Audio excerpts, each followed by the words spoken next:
What's up, Wolverines? I'm Lucas Bogardis. And I'm Matthew Belvides. And here's your news for today. A Belen tradition is back. After 3 years of being locked down, Lock-In is once again on campus. Jay Camejo brings us the story. Sixth grade lock-in is a yearly tradition at Belen, and this year was finally back to being overnight. Lock-In is an event for the new sixth graders at Belen. It's kind of an experience for them to meet people that they haven't really met yet in their classes. It's an experience that they'll remember for the rest of their Belen careers and hopefully the rest of their lives. It's really the first true Belen experience that they have, and it's overnight, so they're able to spend from basically 6 p.m. all the way up until 6 a.m. with their best buds and form new relationships with people that they don't know. This year was fantastic. The kids were phenomenal. There was a lot of energy. It was super fun. The seniors did an amazing job in running it. Same thing with the teachers and the administration that was here. And honestly, I couldn't have asked for a better lock-in. It was awesome. Reporting for WBLN, I'm Jay Camejo. Congrats to Jose Costa, Andrew Gonzalez, Oscar Minoso Rendon, Andrew Navarro, Sandro Sejo, and Maxon Torres, who have been named semifinalists in the 2023 National Merit Scholarship Competition.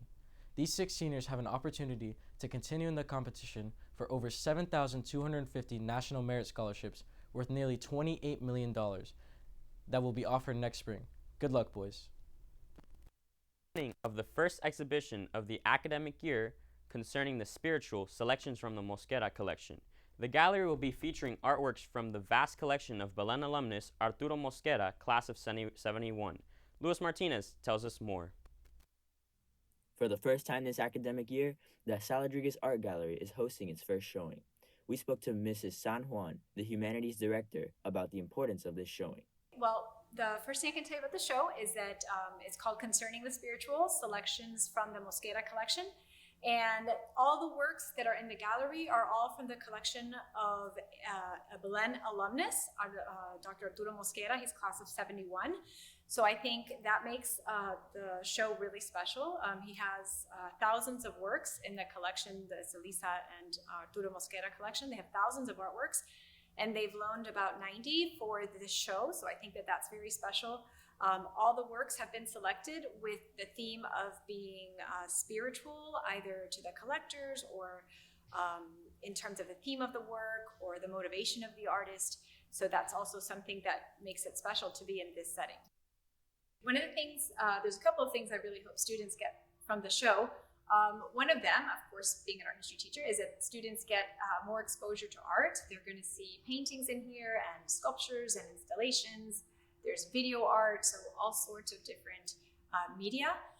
We're also going to be partnering with the theology department, so the different theology classes will be able to cycle through the gallery. And there are different groupings of artworks within the galleries, so that's going to leave a lot of room for exploration for the classes. For example, things that are more direct, like the human experience and the divine. We can also look and examine the spiritual through landscape and the natural world. And that can help us tie into the idea of the Jesuit apostolic preferences and caring for our common home. The Mosquera collection will be premiered this Thursday, September 22nd. For WBLN, I'm Luis Martinez.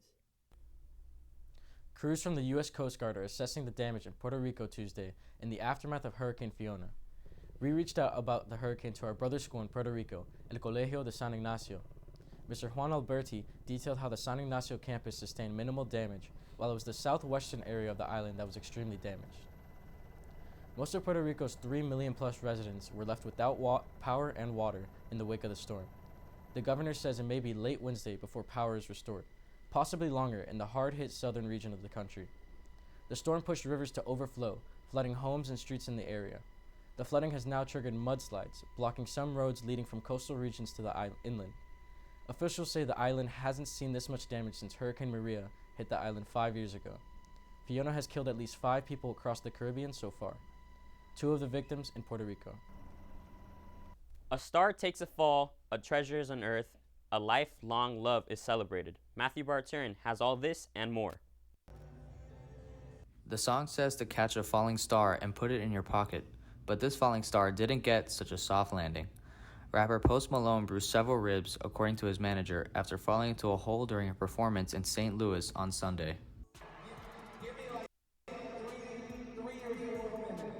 The musician returned to the stage after taking a quick break, later posting a video on Twitter. Everything's good. I love you guys so much. Thank you, man. From a shocking fall to a surprising find, a Palestinian farmer in Gaza recently discovered an ornate floor mosaic dating to the Byzantine era. Salman al-Nabahin was checking the roots of his olive trees when he uncovered the ancient artwork depicting colorful animals and birds. Palestinian officials are working with French experts to learn more about the discovery. Not all treasures have to be ancient, they could just be long-lasting. We just have been together, seems like forever. And it's been a good 50 years.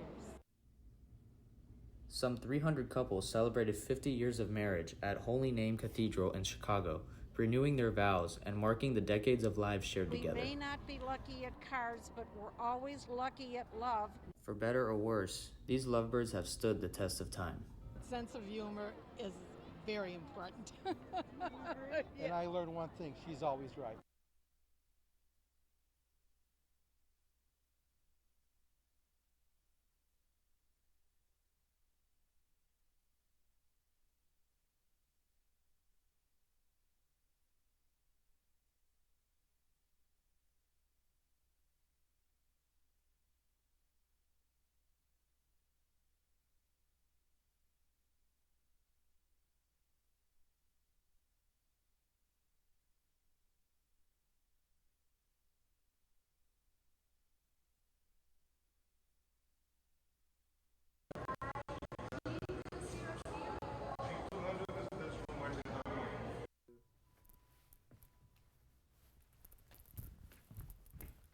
Oh, there you guys are. What's up, Wolverines? I'm Jake Cameo, and here's your sports today. Your Wolverines lost in a hard-fought battle against the Southridge Spartans 30-17, with Tyler Brown coming up with an interception and Gabriel Sixto scoring a late touchdown in the game. Make sure to support the team on Friday night against Somerset Silver Palms, and remember, the grade with the most students at the game will run the student section next week for homecoming. It's that time again, brother. Letterman jackets must be ordered October 4th. All orders are online, and all orders will be picked up after the sports banquet. Once you fill out the form online, bring it to Coach Apa or Coach Arieta with your letter in an envelope or Ziploc bag with your name on it. The Miami Hurricanes lost in a battle against A&M and are back at home against Middle Tennessee State, looking to get them back on track. Don't know if you've seen this play yet, but hats off to Appalachian State with this incredible Hail Mary throw.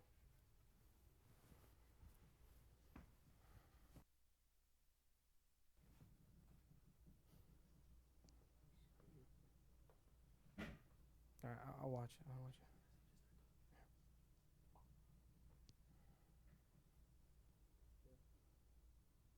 Congrats to them. The Miami Dolphins came back in extraordinary fashion after being down 35-14. Tua got us back into the game by throwing 6 touchdowns. Tyreek Hill and Jalen Waddle both having 2 touchdowns at over 150 yards each. This week they played divisional rival, the Buffalo Bills, in what looks to be a great game. That's all the sports for today. Now back to the guys at the desk. Thanks, Jake. That's all your news for today. Make sure to follow us on all social medias, and from all of us here, stay safe And stay golden, Wolverines.